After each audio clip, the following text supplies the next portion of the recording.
Are there actually free Python courses on Coursera? Or is there a catch? In this video, I'll break down what free really means on Coursera and whether it's worth it for learning Python. Before we start, quick tip. If you're planning to learn Python seriously, Coursera Plus is usually the better long-term option. You get access to multiple courses under one plan, which makes it easier to build real skills instead of jumping between limited free options. I've linked it below if you want to check it out. Now let's clear up the confusion. Most Python courses on Coursera are not completely free. What you usually get is a free trial or free access without a certificate. That means you can watch the content, but if you want full access or certification, you'll need to pay.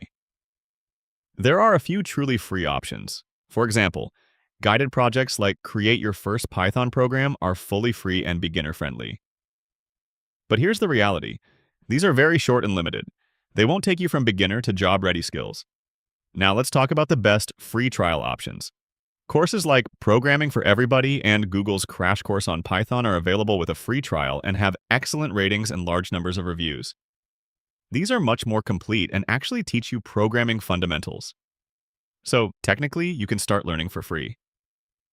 But here's the key point most people miss. If you rely only on free content, your progress will be slow and limited. You'll keep hitting paywalls or incomplete learning paths. That's why many learners switch to Coursera Plus. Instead of worrying about individual course payments, you can access multiple Python courses and follow a structured path.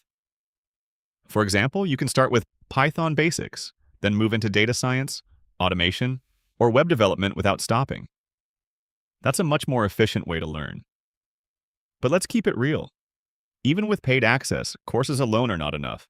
You need to practice, write code, and build projects. So, are free Python courses on Coursera worth it? They're a good starting point to explore. But if you're serious about learning Python and building real skills, relying only on free content is not enough. A full learning path will always give you better results. If you want to explore these courses or check out Coursera Plus, you'll find the links in the description. And if you found this helpful, subscribe for more simple and honest guides like this.